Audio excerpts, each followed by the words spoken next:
Bismillahirrahmanirrahim. Assalamualaikum warahmatullahi wabarakatuh.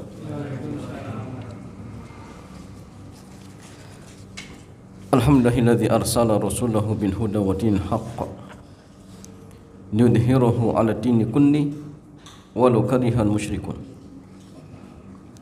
Asyhadu an la ilaha illallah wahdahu la syarika lah wa asyhadu anna Muhammadan abduhu wa rasuluhu la nabiyya wa la rasula ba'dah. Allahumma salli wa sallim ala nabiyyina Muhammadin wa ala alihi wa ashabihi wa man tabi'ahum bi ihsanin ila yaumiddin, amma ba'd. Ikhwan akhwati fillah, azani Allah wa iyyakum. Alhamdulillah, di kesempatan malam yang mulia ini Allah kembali memudahkan kita untuk melanjutkan dars kita pada kitab Al-Wajiz fi Fiqh Sunnati wal Kitab bil Aziz, karya Syekh Dr.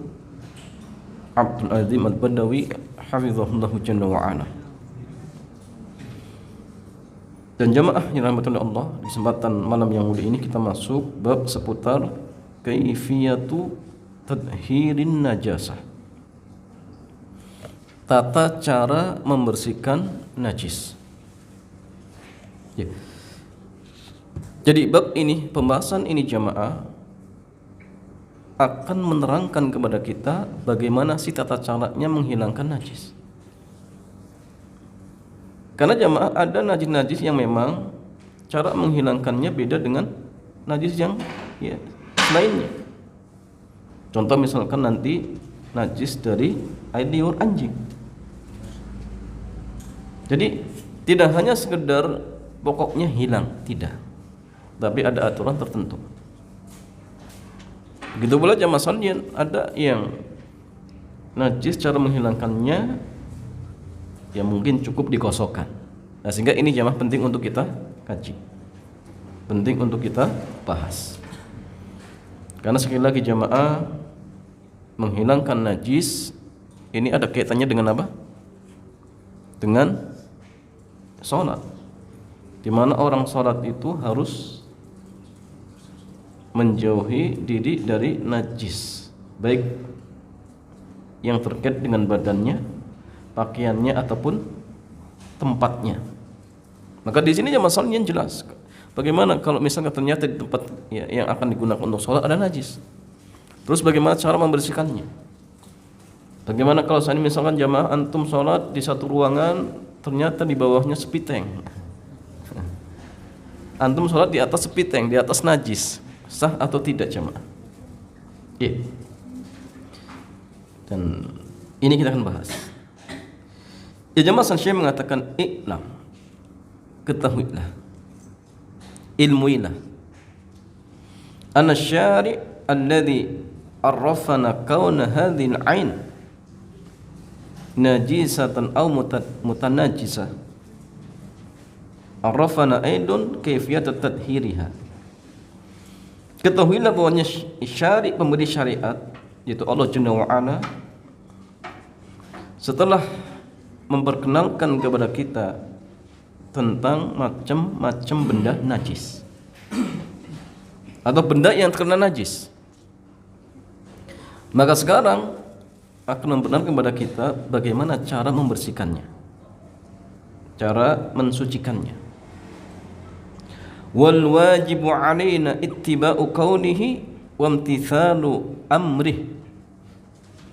Dan kewajiban kita adalah sekedar mengikuti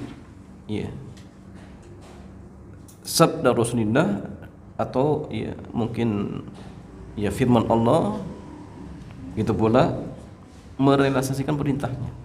Itu saja jemaah. Fama warada fihi al-ghusl hatta la yabqa minhu lawn wala rihun wala ta'mun kana dzalika huwa tadhhiruhu. Jadi di sini kaunihi maksudnya Rasulullah ya. Itu tugas kita, kewajiban kita hanya mengikuti apa? Ya sabda Nabi, hadis Nabi. Makanya masalahnya apa-apa yang datang di dalam hadis-hadis Rasulullah SAW terkait ya, membersihkannya dengan cara misalkan dicuci sampai hilang bau, rasa dan warnanya, berarti memang seperti itu cara membersihkannya.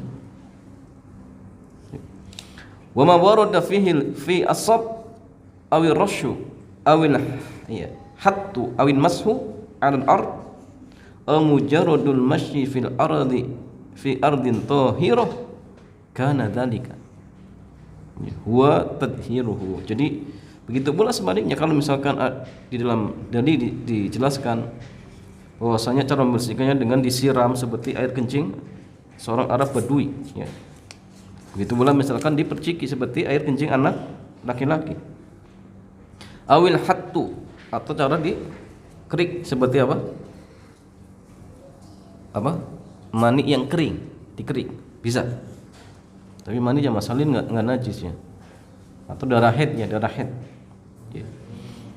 Atau dengan cara mengusapkan di atas tanah. Atau sekedar dia jalan saja, kemudian tanah suci yang dilewati itu sudah dikatakan cukup untuk membersihkan, misalkan seperti zail dari pakaian seorang wanita atau ahwat. Maka zail, pakaian yang panjang yang menjulur yang ya sampai ke tanah, walaupun misalkan terkena najis, maka tanah di depannya akan membersihkan. Tanah di depannya akan mensucikan. Nah, sehingga di sini jamaah ketika kita tahu cara membersihkannya, maka kita tidak akan jatuh dalam perbuatan takalluf, berlebihan. Kan sebagian orang itu kadang-kadang jamaah salin was-was. Oh, ini sudah suci belum? Sudah suci belum? Ya. Apalagi seorang perempuan, roknya panjang, ya. Kadang jalan ternyata kena najis. Maka jamaah salin, kalau misalkan kita juga melewati tanah-tanah yang suci, maka tanah di depannya itu sekali lagi jamaah sudah mensucikan. Sehingga tidak perlu untuk memberatkan diri harus dikucek misalkan, nggak perlu. Dan inilah pentingnya kenapa kita ya, perlu untuk mempelajari agar dalam kondisi misalkan ya, kita seperti itu misal dan tahu oh ternyata sudah suci, selesai sudah ya, tidak perlu was-was, tidak perlu memberatkan diri ya. Wa'lam annal ma'a huwal aslu fit tadhhirin najasa. Dan ketahuilah bahwasannya air itulah ya, asal atau alat yang menjadi pokok inti di dalam membersihkan najis. Jadi intinya itu air. Liwasfi syari'i, dan hal ini masalahnya berdasarkan ya, firman Allah Jalla wa Ala, khalaqallahu al-ma'a tahura. Allah menciptakan ya, air untuk apa? Alat bersuci. Fala yu'dalu ila ghairihi illa thabata dzalika an syari. Sehingga tidak bisa beralih kepada yang jenis lainnya kecuali kalau memang ada keterangan dari syari, dari Allah Subhanahu wa taala. Wa illa fala. Sehingga kalau misalkan tidak ada ya enggak perlu, ya tidak perlu untuk apa? Beralih kepada yang lainnya. Yang ada itu jamaah sekalian contohnya apa? Istijmar, itu bisa. Istijmar itu dengan 3 batu. Ya, silakan dibersihkan, dan ini boleh. Dan ada nas, ada dalil. Ya. Atau misalkan yang dikiaskan contohnya apa? Tisu misalkan. Maka boleh, tidak masalah. Kenapa? Li'annahu 'udulun 'anil ma'lum kaunihi tahuru ila ma lam yu'lam kaunuhu tahuru wa dzalika khurujun amma taqtadihil ya. Masaliku syar'iyyah. Nah, sehingga kalau misalkan ternyata kita ya beralih kepada benda lain yang ternyata situ tidak ada dalil, ya, tidak ada dalil bahwasanya itu bisa menggantikan misalkan. Nah, sehingga jemaah jelas ini keluar dari tuntutan syariat, dan ini nggak boleh, ya tidak boleh, ya. Jadi sekali lagi jemaah sekalian, tidak, yang penting intinya apa? Dibersihkan, tapi ada tata caranya. Dan ada benda-benda yang memang jemaah sekalian bisa digunakan untuk bersuci atau membersihkan atau tidak. Ada jemaah sekalian. Idza alimta hadza fa ilaika ma jaa bi syar'u fi sifati tadhhiril a'yan an-najisa awil mutanajjisa. Maka ketika Anda sudah tahu sekarang, Maka inilah beberapa tata cara membersihkan benda-benda najis. Yang pertama, tadhiru jildil maitah bittiba. Membersihkan kulit bangkai itu dengan cara disamak. Ya, kalau antum nggak tahu jamaah sekalian, dikucek pakai ringso, ya misalkan, ya tidak akan apa jadi suci, nggak akan. Jadi jamaah sekalian, kalau misalnya ada kambing mati tidak disembelih, dan antum ingin memanfaatkan kulitnya misalkan, boleh tidak jamaah? Boleh. Bagaimana caranya? Disamak. Bagaimana cara menyamak? Dikuliti atau diambil kulitnya. Setelah itu dibersihkan lendir-lendirnya. Bagaimana caranya? Ya bisa direbus mungkin sebentar atau dikasih garam. Ya. Antum tanya ya ahli-ahli yang berpengalaman dalam masalah samak. Yang penting intinya lendirnya hilang. Atau dikasih tawas ataupun ya wallahu a'lam, pokoknya intinya bisa hilang. Ketika lendir-lendirnya sudah hilang, maka kulit bangkai tersebut statusnya sudah suci. Sehingga tatkala itu silakan boleh dipakai untuk apa? Untuk misal ya alas ataupun untuk jaket, boleh, nama masalah. Atau dibuat tas ataupun sabuk misalkan, boleh. Ini cara membersihkannya. Jadi kalau misalkan antum nggak tahu, yang penting ini dikucek, ya lendirnya masih, ya nggak ada, ya, tidak akan suci. Tidak akan suci.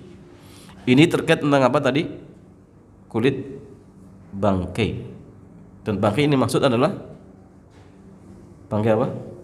Hewan yang hukum asalnya dagingnya boleh dimakan, cuma mati nggak disembelih. Ya, ada seorang punya sapi, tiba-tiba pas malam hari mati, nggak ada yang tahu. Maka boleh silakan dimanfaatkan apa? Kulitnya dengan cara disamak. Tetapi jamaah sekalian ingat, ini hanya sekedar menjadikan suci. Tetapi jamaah barangnya tetap apa? Haram. Ya. Jadi nggak boleh dengan berhujah. Oh ini kan suci, kemudian antum sate, nggak bisa. Misal antum punya jaket terbuat dari apa? Dari bangkai kambing. Kemudian dalam kondisi nggak punya makanan, jaketnya disate. Dibakar. Ini nggak bisa. Kenapa? Karena menyamak itu hanya sekedar menjadikan status najis menjadi suci. Adapun terkait tentang halal dan haramnya tetap haram. Tetap haram. Beda kalau jaketnya terbuat dari kulit hewan kurban. Misal, satu ketika antum lapar, kemudian ya, kulit tersebut di sate, boleh tidak? Boleh, karena ini kulit dari binatang hewan kurban, maka tidak masalah. Tapi kalau dibangkai maka tidak dibolehkan. Ya. Apakah ada masalah menyamak ini mutlak atau khusus? Dalam artian gini, apakah seluruh bangkai baik dagingnya tidak boleh dimakan, atau ini khusus untuk hewan atau bangkai yang aslinya dagingnya boleh dimakan? Hilang pendapat. Sebenarnya mengatakan seluruh seluruh bangkai, kecuali apa? Babi dan anjing. Jadi kalau macan, kalau misalkan apa lagi, keledai, makanya masalahnya tidak masalah. Cuma memang kalau seperti macan, serigala itu ada larangan khusus. Antum nggak boleh pakai jaket terbuat dari kulit serigala. Itu ada larangan khusus, Ya. Tapi kalau misalkan hanya sekedar kulit keledai misalkan, dan keledai itu haram dimakan misalkan, maka tidak masalah. Ya, tidak masalah dibuat jaket tidak masalah. Tapi kalau serigala ataupun macan maka tidak dibolehkan. Iya. Apa dalilnya? Masalah dalilnya dari Ibnu Abbas radhiyallahu taala anhuma, beliau mengatakan, sami'tu Rasulullah sallallahu alaihi wasallam yaqul, aku pernah mendengar Rasulullah sallallahu alaihi wasallam beliau bersabda, ayyuma ihabin dubik faqad tahur. Kulit bangkai yang telah disamak maka dia telah menjadi suci. Sehingga artinya jamaah sekalian, hadis ini menunjukkan bahwa kulit bangkai bisa menjadi suci dengan cara disamak. Yang kedua, tadhirul ina'i idza walaqa fihil kalbu. Membersihkan bejana yang dijilat oleh anjing. Dalilnya dari Abu Hurairah radhiyallahu taala anhu, beliau mengatakan anna Rasulullah sallallahu alaihi wasallam, bahwa Nabi bersabda, tahuru ina'i ahadikum, sucinya bejana salah seorang di antara kalian, idza walaqa fihil kalbu, ketika dijilati oleh anjing, an yaksilahu sab'a marrat, hendaknya dicuci dengan 7 kali cucian. Ulahunna biturab, dan salah satunya dicampur dengan tanah. Pertanyaan Mas Hadi ya. Salah satu campuran tanah tersebut di basuhannya keberapa? Jadi campuran salah satu basuhannya dicampur dengan tanah itu di basuhannya keberapa? Jawabannya, yang penting intinya jangan di basuhannya terakhir. Kenapa? Karena kalau di basuhannya terakhir berarti butuh basuhan berikutnya. Jadi silakan di basuhan yang pertama boleh, kedua boleh, ketiga boleh, keempat boleh, kelima boleh, keenam boleh, jangan ketujuh. Dalam riwayat yang lain dikatakan 8 kali basuhan, tetapi yang masyhur 7 kali basuhan.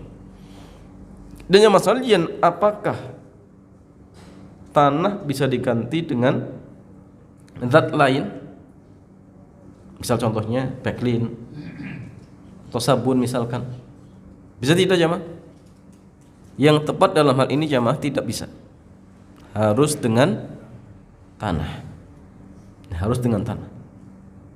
Ya, walaupun jamaah yang ternyata setelah diteliti memang terbukti bahwasanya virus dari air liur anjing itu akan netral ketika dicuci dengan tanah. Itu setelah diteliti.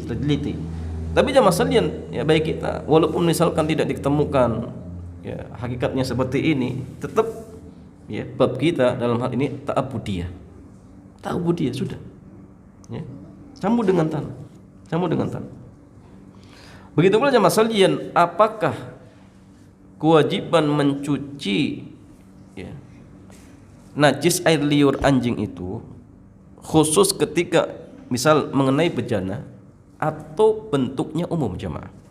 Dalam artian gini, ketika air liur itu menjilati tembok, menjilati karpet, menjilati kaki kita, apakah sama harus dicuci 7 kali? Atau perintah ini khusus ketika menjilati bejana? Dalam hal ini pun jamaah, para ulama kita beda pendapat. Ada yang mengatakan umum seperti contoh mazhab Syafi'iyah. Sebagian para ulama mengatakan enggak, ini khusus. Ini khusus untuk apa? Untuk bejana saja. Karena di sini masalahnya hadisnya disebutkan tahuru ina'i ahdikum idza walaqa fihil kalbu. Disebutkan ina. Dan wallahu ta'ala a'lam bishawab, pendapat yang kuat dalam hal ini pendapat yang mengatakan bahwa hal ini khusus ketika mengenai bejana atau ketika digunakan atau dipakai untuk mensucikan atau membersihkan bejana. Adapun kalau misalkan mengenai tembok, mengenai karpet, mengenai kaki kita misal, silakan dihilangkan sampai najisnya hilang. Bagaimana? Bau, rasa, warnanya hilang. Tapi kalau di bejana nggak cukup. Ya, walaupun jamaah yang 1 basuhan, 2 basuhan itu sudah hilang, tapi ini nggak cukup. Ya, tetap harus dicuci 7 kali cucian. Walaupun di cucian yang ketiga, keempat itu sudah bersih, tapi tetap. Dan ini babnya ta'abbudiyah. Kita menjalankan ibadah. Selesai. Ya selesai jamaah sekalian. Ya. Tapi kalau saat ini misalkan ada yang ingin mencucinya 7 kali. Mengenai kaki dicuci 7 kali, boleh tidak? Ya boleh, tidak masalah. Cuma pendapatnya yang tepat tadi. Ya, kalau tidak kalau tidak mengenai bejana, maka tidak harus. Ya, tidak harus dicuci sampai 7 kali. Kemudian jamaah sekalian, yang ketiga, tadhiru thawb idza asabahu damul haid. Membersihkan pakaian ketika terkena darah haid. Dari Asma binti Abi Bakar radhiyallahu taala anhu qalat, beliau mengatakan ja'atim ra'atun ila Nabiyyi sallallahu alaihi wasallam. Datang seorang wanita kepada Rasulullah sallallahu alaihi wasallam faqalat, dan ia mengatakan ihdana yusibu thawbaha min damil haidah. Ya Rasulullah, salah seorang di antara kami pakaiannya terkena darah haid. Bagaimana cara membersihkannya? Maka beliau bersabda tahuttuhu, dengan cara apa? Dikerik. Thumma taqrusuhu bil ma', kemudian gosok menggunakan air.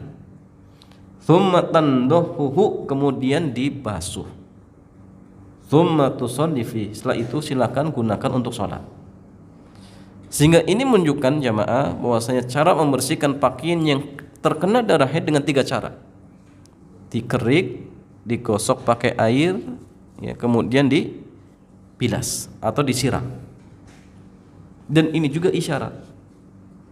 Hendaknya wabil khusus untuk ibu-ibu ketika misal ingin merendam ya pakaian kita dengan pakaian anak-anak kita.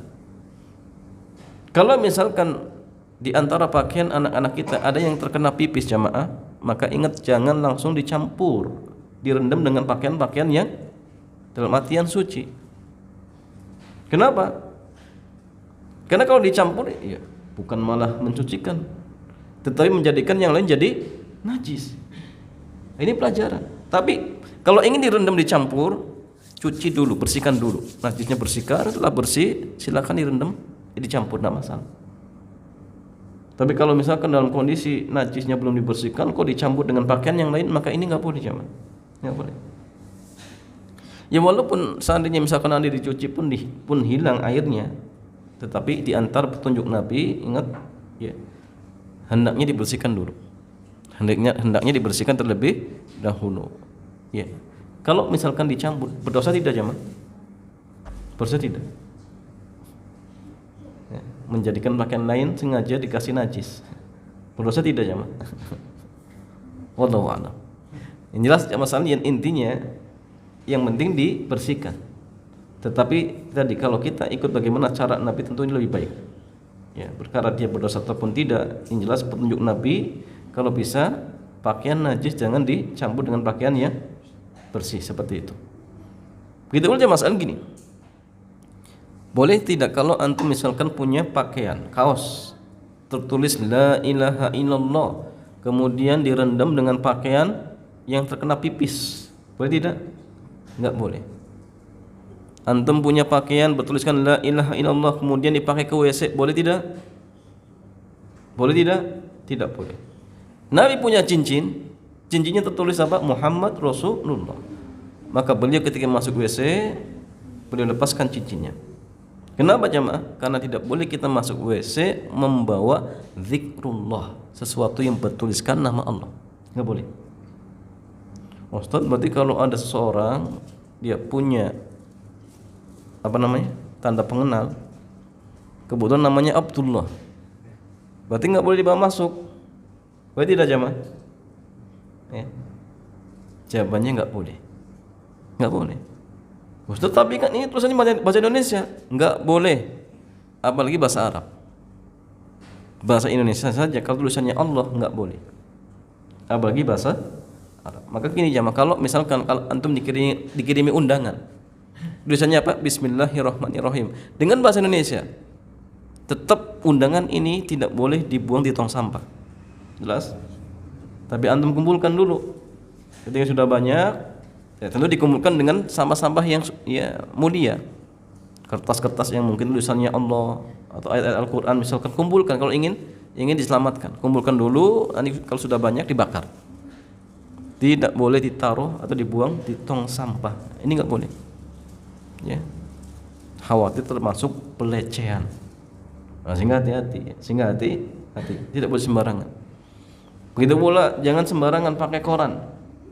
Kalau ternyata di koran tersebut sedang dibahas ya, kasus ternyata pelakunya namanya Abdullah, misalkan, tiba-tiba korannya buat kotoran, nemati kotoran, itu nggak boleh jam. Kenapa? Karena ada zikrullah. Sehingga penting ya untuk memuliakan sesuatu yang tertulis nama Allah. Itu penting.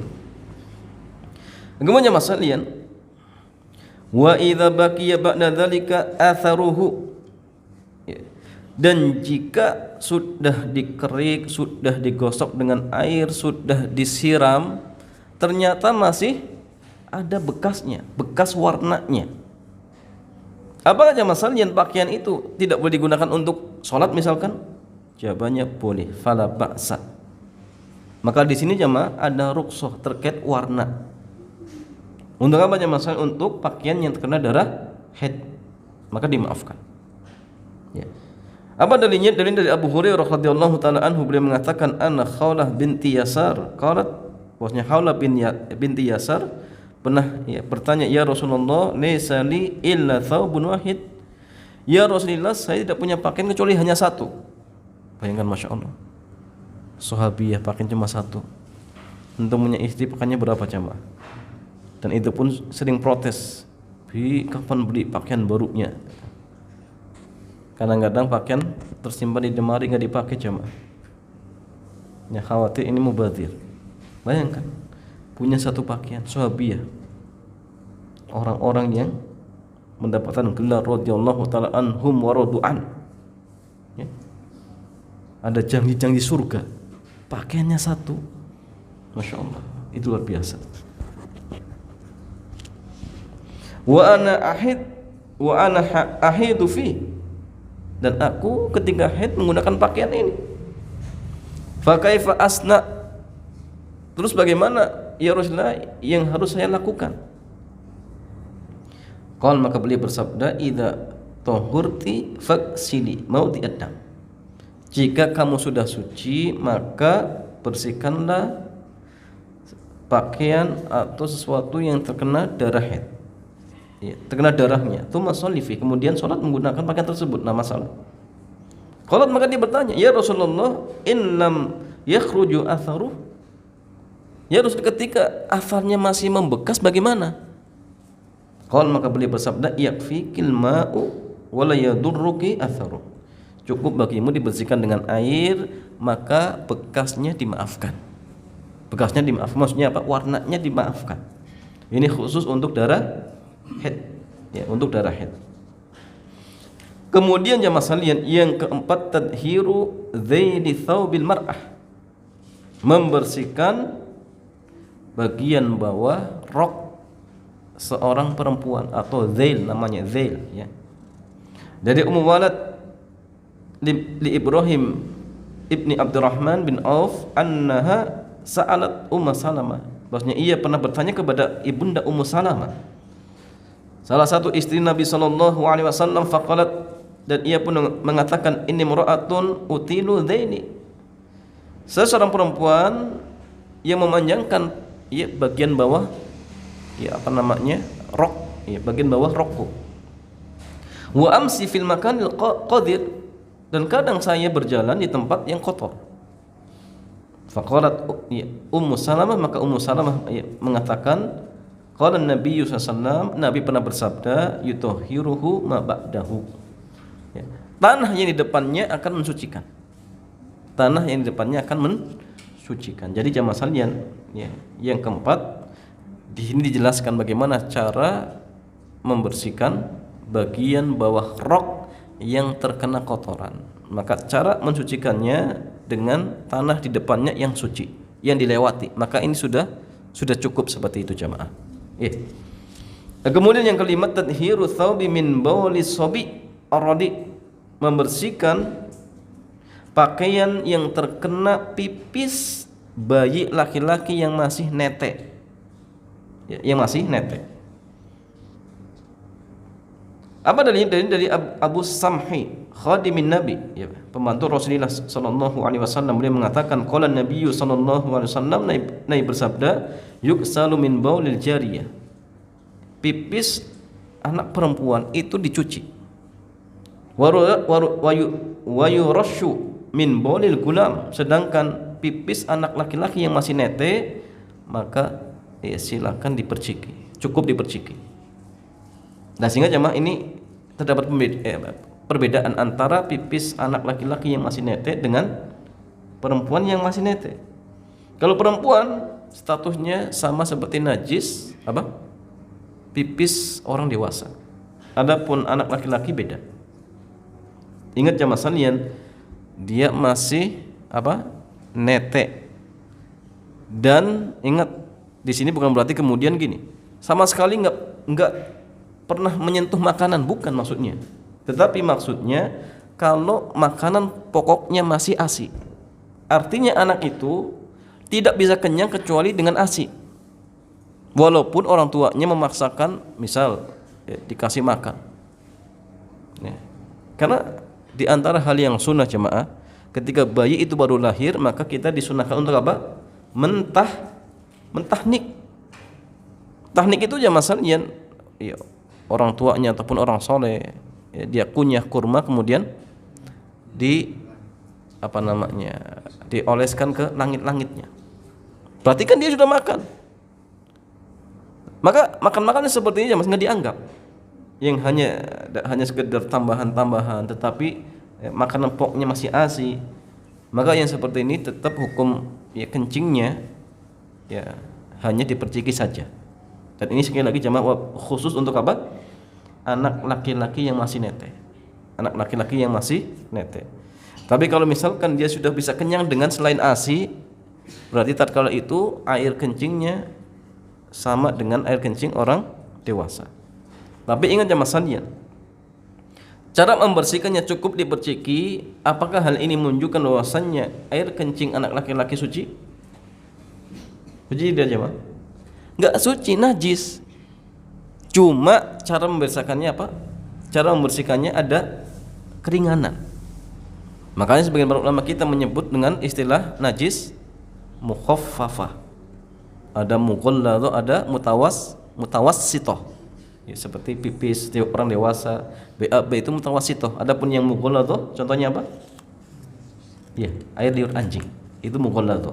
Ya.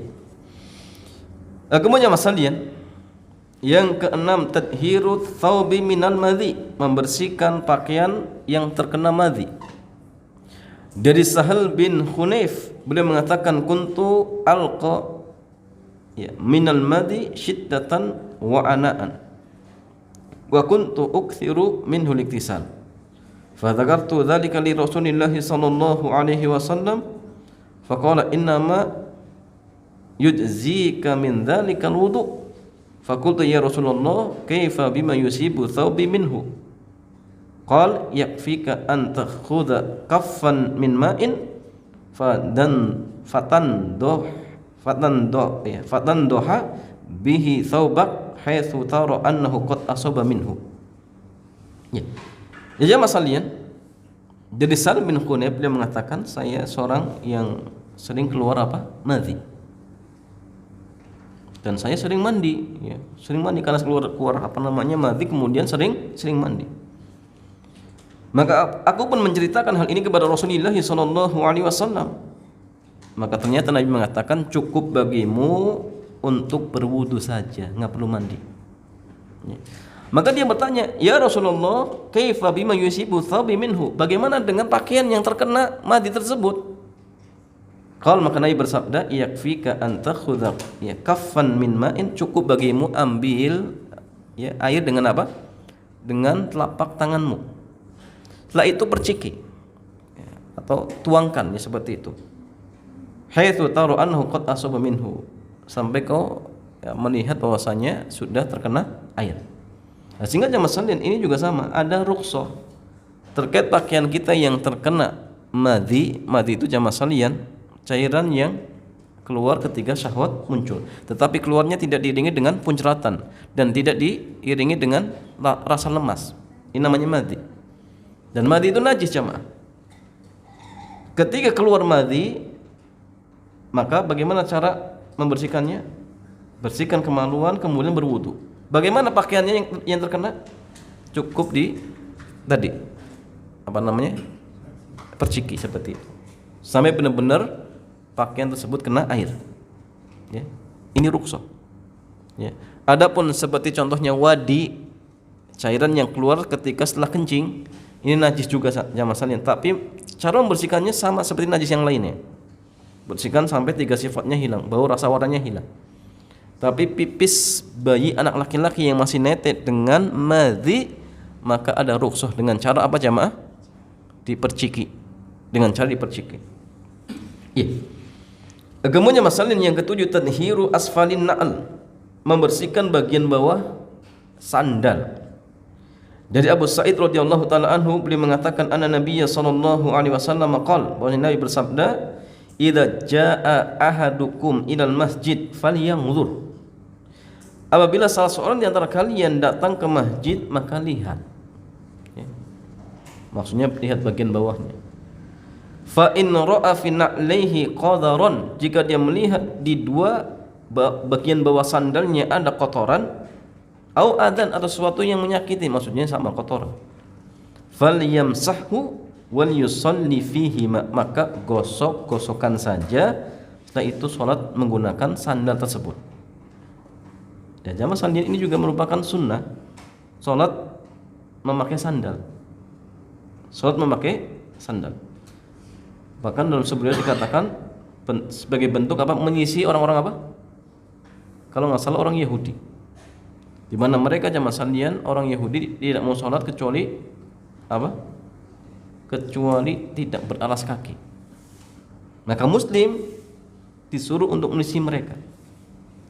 Aukamakon. Bagaimana caranya? Ya sesekali sholat pakai sandal. Ya, tapi ingat ya, ini pun jangan salah apa? Penerapan. Pulang-pulang nanti besok zuhur antum sholat di masjid kampung pakai sendal, antum diusir ya mas kalian. Jangan sampai kasus di Madura ya, maksudnya disegel. Jadi artinya silakan boleh antum pakai sandal. Contoh ketika camping, ya, ketika touring, kemudian ya, misalkan bikin tenda di lapangan, adakan jamaah di lapangan, silakan pakai sandal. Ya, masa seumur-umur nggak pernah sholat pakai sandal? Ada yang nggak pernah sholat pakai sandal? Nggak pernah sama sekali? Belum sampai umur sekarang? Praktek jamaah sekalian. Kalau nggak berani ya sudah, sholat sunnah di rumah, antum beli sandal yang baru. Sandal apa? Sandal jepit baru. Praktekkan jamaah pas sholat sunnah. Nanti antum ditanya oleh Allah gimana jawabnya? Ya Allah, saya nggak pernah. Sekali-kali dipraktekkan sunnah jamaah. Sekali-kali dipraktekkan. Ya. Tapi kalau seandainya misalkan di bawah bagian sandalnya ada najis, maka gosok-gosokkan. Dan itu sudah cukup. Itu sudah cukup. Kemudian jamaah sekalian yang ke-8, tadhirul ardi, membersihkan tanah yang terkena najis. Ya. Dari Abu Hurairah radhiyallahu taala anhu, beliau mengatakan qama a'rabiyun, ya, seorang Arab Badui berdiri kemudian kencing di masjid. Ya. Fa tanawalahun nas, maka orang-orang pun jamaah sekalian hendak menghardiknya. Ya. Faqala lahumun nabiyyu sallallahu alaihi wasallam da'uhu, maka Nabi pun bersabda, biarkan saja. Wa hariku ala baulihi sajlah, ya, dan siramlah, ya, dengan ember di bagian atas tanah yang kena, ya, kencingnya. Nah, sehingga ini menunjukkan bahwasannya membersihkan tanah itu dengan cara disiram, kemudian najisnya turun ke bawah. Itu diantara salah satu caranya. Atau masalahnya mungkin tidak, ketika misalkan ada bagian tanah yang terkena najis, kemudian ada panas matahari menguap, setelah itu bau rasa warnanya hilang, apakah sudah dianggap suci? Nah, contoh yang lain gini jemaah, kasur, ya, yang dipipisi oleh anak antum, misalkan mau dicuci, oh ini malah apa namanya sulit ya, untuk apa namanya keringnya sulit, di laundry nggak ada yang terima. Di laundry nggak ada yang terima. Apakah bisa disucikan dengan cara dijemur? Jemur berhari-hari misalkan sampai menguap, kemudian bau rasa warnanya hilang. Mungkin tidak jemaah? Mungkin tidak hilang. Mungkin jemaah. Ya, jadi silakan dijemur kalau misalkan tidak mungkin dicuci. Tapi kalau mungkin dicuci, ya dicuci silakan, tidak masalah. Ya, cuma kalau kasur kayaknya sulit ya. Ya, sulit untuk dicuci. Ya. Ya jamaah sekalian, masya Allah, ini hadisnya sangat luar biasa ya. Jadi ketika si Arab Badui kencing dan para sahabat ingin menghardik, justru Nabi membiarkan. Membiarkan ya Mas. Apakah di sini Nabi tidak ingkarul mungkar? Kok dibiarkan ya? Kerja di masjid, ini perbuatan baik atau buruk jamaah? Buruk. Dan kita ya, terkena khitab man ra'a minkum munkaran falyughayyirhu bi yadihi. Barang siapa yang melihat kemungkaran jika dengan tangan. Tapi kenapa Nabi membiarkan jamaah? Kenapa Nabi membiarkan? Jawabannya ahdu akhafud dororain. Nabi mengambil mudarat yang paling ringan. Seperti kasus yang lain, Syekhul Islam ketika melewati orang-orang Tatar sedang minum minuman khamar, dan beliau melewati mereka tanpa mengingkari tanpa ingkarul mungkar. Yang singkat cerita diprotes oleh murid-muridnya. "Oh Imam, kenapa kau biarkan mereka minum minuman keras? Ini kan perbuatan mungkar." Nah, ternyata beliau juga sama. Akhafu dororoin. Dia mengambil mudarat yang lebih ringan. Dan di sini aja masalah yang kita dituntut untuk faqih, cerdas. Makanya Syekhul Islam mengatakan laisal aqilu, seseorang itu tidaklah dikatakan berakal kalau hanya sekedar bisa membedakan mana yang baik mana yang buruk. Karena kalau ini yang bisa kita bedakan, anak kecil pun bisa jamaah. Tetapi kata beliau, orang yang berakal itu adalah orang yang bisa membedakan mana perkara yang paling maslahat dari dua perkara yang ada maslahatnya. Mana perkara yang paling ringan mudaratnya dari dua perkara yang ada mudaratnya. Nah, itu antum dituntut untuk milih-milih. Kalau ini seperti apa, kalau milih ini seperti apa. Itu penting. Bayangkan si Arab Badui kalau misalkan di tengah-tengah suruh berhenti, apa yang terjadi jamaah? Satu, mungkin si Arab Baduinya sakit. Yang kedua, mungkin saja akhirnya dia kaget. Justru akhirnya dia lari yang kencingnya ya asalnya mungkin di satu tempat, akhirnya kemana-mana berceceran. Nah ini jamaah, kadang-kadang orang-orang yang pikirannya tidak luas itu pandangannya nggak jauh. Tapi para ulama kita luar biasa jamaah. Ketika ada kasus kadang-kadang mereka melihat ke depan. Oh nanti seperti itu.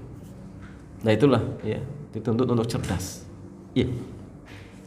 Ya jamaah sekalian. Wa inna ma amara nabiyyu sallallahu alaihi wasallam bidzalika istijalan li taharatil ard. Ya. Yang dilakukan oleh Nabi sallam, beliau meminta untuk diambilkan seember air, tujuannya apa? Agar najisnya segera hilang. Falau turikat hatta jaffat, seandainya dibiarkan saja sampai kering, wa dhahaba atharun najasah, kemudian asar najisnya, bekas-bekas najisnya hilang, tahurat, maka sudah dianggap suci.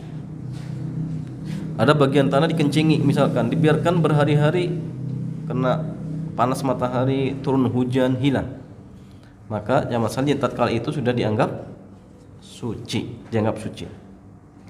Ya. Apa hujahnya? Hujahnya hadis dari Ibnu Umar. Ya. Ibnu Umar kalau beliau mengatakan kanatil kilab tabulu fil masjid. Dahulu anjing-anjing terkadang kencing di masjid. Wa tudbiru zamana Rasulillah sallallahu alaihi wasallam. Mereka mondar-mandir masuk keluar masjid di zaman Rasulullah sallallahu alaihi wasallam. Falam yakunu yurashuna syai'a, dan mereka tidak memperciki bekas-bekasnya. Nah, sehingga artinya masalahnya memang kalau memang dibiarkan kemudian asarnya hilang, maka apa? Suci. Gitu boleh zaman gini. Boleh tidak antum pegang bulu anjing dalam kondisi kering? Tangan antum kering, kemudian bulu anjingnya juga kering, boleh tidak? Ya, boleh saja. Boleh ya? Mungkin masalahnya bukan boleh. Jadi najis tidak? Enggak najis ya. Kalau tangan antum kering insya Allah tidak najis. Tapi kalau pegang ya kalau bisa nggak perlu jamaah. Ya. Karena kita diperintahkan untuk apa? Untuk membunuh anjing. Anjing apa jamaah? Anjing hitam. Ya. Bukan untuk memelihara ya, bukan untuk memelihara seperti itu. Apalagi pegang-pegang ya, apa maksudnya? Ya. Kemudian masalahnya wa minal ma'lum anna najasa law kanat baqiyah la wajaba subbal ma'i 'alaiha. Suatu yang ya, maklum bahwa najis seandainya masih ada bekasnya atau masih ada, wajib untuk disiram dengan air. Wa idza ukhriqatil adrah awil maitah aw taghayyarat fasarat ramadan aw turaban faqulu dzalika tahirun. Jika kotoran atau najis dibakar, ya, atau bangkai itu dibakar, setelah itu jadi arang misalkan, atau jadi tanah, apakah jamaah sekalian tatkala itu menjadi suci? Suci tidak jamaah? Ketika misalkan ada tikus, ya, ada tikus kebakar kemudian jadi arang. Pertanyaannya jamaah, arang bekas bangkai tikus itu suci atau najis jamaah? Suci atau najis? Sudah jadi arang, sudah jadi tanah misalkan, najis tidak? Najis tidak? Ya. Ada istilah itu yang perubahan. Ya. Kalau berubahnya menjadi misalkan tanah, maka walau alam jamaah menjadi apa? Menjadi suci. Tanah itu suci. Tapi kalau masih tikusnya ya najis. Tikusnya najis. Contoh gini, khamar kalau sudah berubah menjadi cuka, najis atau suci jamaah? Halal atau haram? Antum punya khamar, lupa, kemudian dibiarkan berbulan-bulan, berubah menjadi cuka, bolehkah diminum? Boleh. Tapi ingat ya, tidak sengaja dijadikan cuka. Tapi kalau misalkan ada seorang dia punya khamar dibiarkan biar jadi cuka, tetap haram, nggak boleh. Tapi kalau tidak sengaja kemudian berubah menjadi cuka, maka halal, seperti itu. Ya. Ustaz, cuka-cuka yang sekarang itu seperti apa? Cuka sekarang itu terbuat dari apa jemaah? Mungkin dari zat lain. Tapi kadang cuka itu bisa dari alkohol, bisa. Khamar yang dibiarkan maka akan istihalah berubah menjadi apa? Cuka, terkadang seperti itu jemaah. Jadi kalau misal ya terbakar berubah menjadi arang misalkan, maka arang itu suci. Burhanu dzalika anal ahkama innama hiya ala ma hakamallahu taala biha. Ya, maka dalil yang menunjukkan tentang hal ini bahwa hukum-hukum itu ya tetap berada di atas hukum asalnya sebagaimana yang Allah hukumi. Ya. Ketika hal tersebut memang masih pada asal namanya. Fa idza saqata dzalikal ismu faqad saqata dzalikal hukum. Tetapi ketika sudah berubah maka hukum juga berubah. Wa annahu ghairul ladzi hakamallahu ta'ala fihi. Sehingga tatkala itu hukumnya beda sebagaimana yang ya Allah ya jelaskan. Wal adrah, maka kotoran ghairu turab yang ya, belum berubah menjadi tanah. Wal maitah ghairu turab, kemudian bangkai yang belum maka adhara itu ghairu turab. Jadi kotoran itu ya bukan tanah, bangkai juga bukan tanah. Jadi artinya jemaah, kalau ternyata sudah berubah menjadi tanah berarti memang zatnya sudah beda. Zatnya sudah berbeda. Sehingga kalau sudah berbeda berarti hukumnya juga berbeda. Jelas? Ya. Bagaimana kalau gelatin babi? Gelatin babi yang dicampurkan untuk campuran makanan, atau haram jemaah? Atau haram? Jawabannya, apakah ini sudah zat yang beda? Jawabannya wallahu alam tetap haram.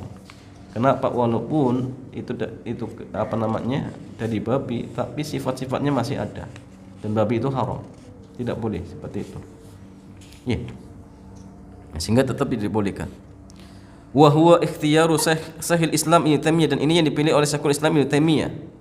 Beliau mengatakan wa hadza madhhabu Abi Hanifah, dan ini madhab al-Imam Abu Hanifah, Malik dalam satu qaulnya.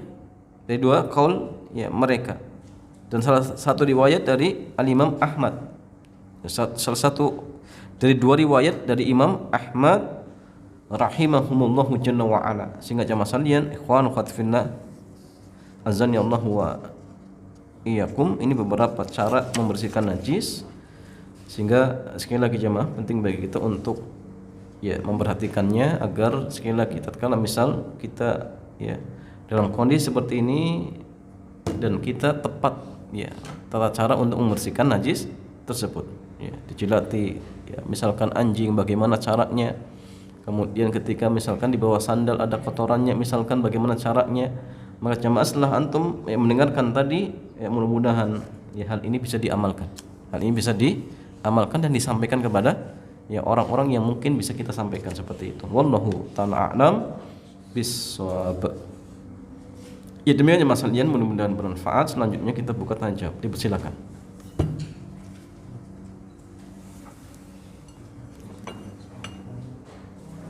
Assalamualaikum warahmatullahi wabarakatuh. Mau tanya Ustaz. Assalamualaikum. Terkait dengan nama makanan Ustaz. Contohnya mie setan itu hukumnya halal atau haram? Nah. Nah. Jadi ada pertanyaan terkait tentang nama-nama makanan yang dinamakan setan atau nama-nama yang jelek. Boleh tidak? Enggak boleh. Menamakan sesuatu dengan nama yang buruk itu enggak boleh. Ya. Bahkan Mas Alian, Rasulullah SAW menyuruh seseorang yang bernama dengan nama yang buruk. Ya, bukan hanya sekedar haram, tetapi apa? Buruk. Atau nama yang makruh. Maka Nabi menyuruh untuk apa? Untuk merubahnya. Seperti kisah sahabat yang namanya siapa? Huzn. Huzn itu jamak artinya sedih. Ketika Nabi tahu dipanggil dia untuk dirubah, tapi dia nggak mau. Dengan alasan ini nama pemuda nenek moyang. Maka jamaah sekalian, Huzn ini seumur-umur ya, disebutkan hidupnya selalu dirundung kesedihan. Dirundung kesedihan, nggak pernah apa? Gembira. Bayangkan ini hanya jelek saja. Apalagi nama-nama yang haram. Contoh misalkan ada makanan namanya iblis. Ini nggak boleh jemaah, nggak boleh. Dan antum pun nggak boleh ikut-ikutan menamakan apa? Iblis. Ada lombok setan. Ini lombok kami, lombok setan. Antum nggak boleh ya masalahnya. Oh lombok pedas. Ya. Kalau penjualnya ngomong terus ini lombok setan, oh bu kalau ngomong lombok setan terus anak nggak mau beli ini. Jadi nggak boleh ikut-ikut. Ada bakso apa lagi? Bakso genderuwo misalkan. Nggak boleh ya masalahnya. Ya tidak diperbolehkan karena nama itu doa. Nama itu doa. Khawatir ya pedagang yang menamakan misal baksonya bakso genderuwo, khawatir dia punya akhlak seperti genderuwo jemaah. Jadi jangan namakan yang buruk. Jangan memberikan nama-nama yang buruk seperti itu. Wallahu ta'ala a'lam bishawab.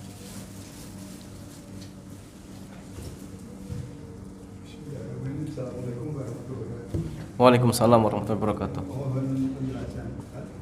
Tadi disebutkan bahwa cara membersihkan air liur anjing itu dengan tadi sudah bermacam-macam tadi. Tapi kencingnya bagaimana kencingnya? Oh nah. Terus yang kedua, bagaimana antara air liur dan kencing untuk binatang selain anjing. Dan juga satu lagi, babi. Itu termasuk binatang yang termasuk digolongkan dengan anjing. Itu caranya apakah sama dengan disamakan dengan anjing atau disamakan dengan binatang yang lain? Iya. Mohon penjelasan, terima kasih. Wassalamualaikum warahmatullahi wabarakatuh. Waalaikumsalam warahmatullahi wabarakatuh. Ya jamaah sekalian, terkait air liur anjing ketika mengenai bejana maka cara membersihkannya dicuci sampai 7 kali. Bagaimana dengan kencingnya? Kencing anjing, kemudian apa lagi? Darahnya misalkan. Apakah dicuci 7 kali? Jawabannya tidak. Ini khusus untuk apa? Air liurnya. Dan itu pun jamaah ketika menimpa bejana. Dan ini pendapat yang kuat. Pendapat yang kuat.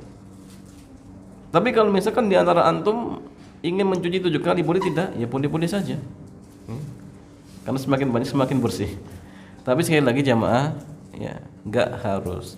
Yang harus itu kalau air liurnya. Dan itu pun kalau mengenai bejana. Itu yang harus. Tapi kalau misalkan selain dari itu maka tidak harus dengan 7 kali basuhan. Tetapi yang wajib membersihkannya sampai hilang bekas, sampai hilang bau, kemudian rasa dan warnanya seperti itu. Ya, ini terkait tentang apa namanya kencing anjing ataupun darahnya seperti itu. Ya. Kemudian bagaimana dengan babi jamaah? Apakah babi statusnya sama seperti anjing dalam artian dicuci sampai 7 kali? Jawabannya tidak. Ya, jadi kok najis anjing, najis babi itu disamakan dengan najis yang lain. Artinya apa? Kalau ingin membersihkan, silakan dibersihkan sampai hilang sifat-sifatnya. Apa sifatnya diantaranya? Bau, kemudian rasa dan warna. Kalau 3 sifat ini hilang, maka sudah dianggap suci seperti itu. Iya. Wallahu taala alam. Ini lagi jamaah. Fadhal. Assalamualaikum Ustaz. Waalaikumsalam warahmatullahi wabarakatuh. Apakah kalau ada wudhu kemudian tersenggol anjing itu batal wudhunya? Ya. Kalau kita setelah wudhu kemudian jalan ternyata kesenggol anjing, ya. Apakah wudhu kita batal? Tidak. Jadi ingat jamaah, hal-hal yang membatalkan wudhu itu perkara tauqifiyah, suatu yang dijelaskan oleh dalil, sehingga tidak boleh kita mengatakan batal kecuali kalau ada nas. Ya. Kalau tidak ada nas, tidak boleh kita mengatakan batal. Artinya jamaah, hanya sekedar tersentuh oleh anjing wudhu kita tidak batal. Ya. Apakah langsung otomatis najis? Najis tidak jamaah? Ya dilihat. Kalau misalkan kaki kita kering kemudian mengenai bulu apa namanya anjing tersebut juga kering misalkan, maka insya Allah tidak sampai najis. Tidak sampai najis. Tapi kalau basah, ya kalau basah misal, ini dikhawatirkan ya mungkin ternyata bekas liurnya juga nempel misalkan, maka bersihkan saja. Bersihkan bekasnya, bau, warna dan rasanya hilang misalkan. Ya. Apakah wudhunya batal? Tidak. Cukup dibersihkan najisnya, setelah hilang misalkan silahkan gunakan untuk sholat, boleh. Makanya gini jemaah, antum kalau misalkan wudhu di rumah kemudian datang ke masjid ternyata nginjak kotoran, kalau ayam memang silang pendapat ya. Kalau ayam ada yang mengatakan apa? Ada yang mengatakan najis, ada yang mengatakan tidak najis. Sebagian mazhab mengatakan najis, sebagian yang mengatakan tidak najis, tapi tetap dibersihkan jemaah ya, karena walaupun nggak najis pun ya bau. Taruh lagi nih menginjak kotoran anjing tadi misalkan ya. Apakah wudhunya batal? Tidak. Cukup dibersihkan apa? Najisnya saja, najisnya yang mengenai kaki kita misalkan, bersihkan saja. Atau misalkan ketika setelah wudhu anaknya pipis, percikannya kena kaki kita, ya silahkan kakinya dibersihkan saja, tetapi wudhunya tidak batal seperti itu. Wallahu taala a'lam bishawab.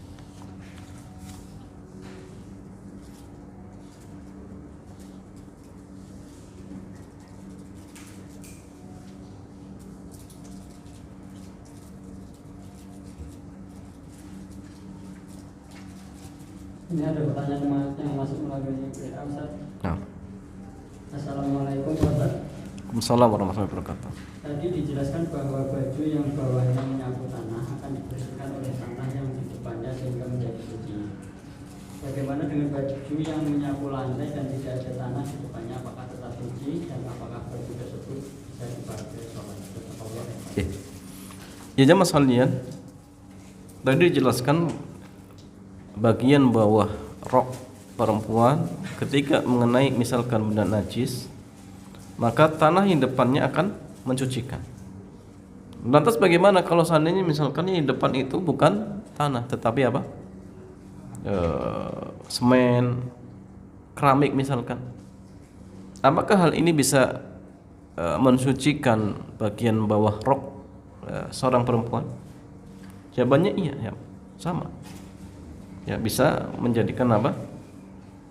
Bagian bawahnya suci ketika mengenai menimpa atau terkena benda suci yang di depannya. Nah, tidak harus tanah. Bagaimana kalau misalkan ternyata di satu tempat di situ tidak ada tanah, adanya apa? Karang. Ya, atau adanya pasir, misalnya pasir beda bukan tanah. Apakah jadi suci? Jawabannya kalau memang itu benda suci maka suci insyaallah. Ya. Yang penting setelah menimpa benda suci kemudian menimpa benda setelah menimpa benda najis kemudian menimpa benda suci seperti itu, baik itu debu ataupun tanah ataupun karang ataupun pasir ataupun semen misalkan, maka insya Allah sudah dianggap suci seperti itu. Wallahu taala alam. Walaupun masih ada barangnya. Walaupun masih ada barangnya, ya, iya sahih. Ada bekasnya sedikit misalnya, itu dimaafkan seperti itu. Tapi kalau bekasnya banyak mengganggu yang dikucek. Kalau bekas-bekas yang sedikit maka dimaafkan seperti itu. Wallahu taala alam.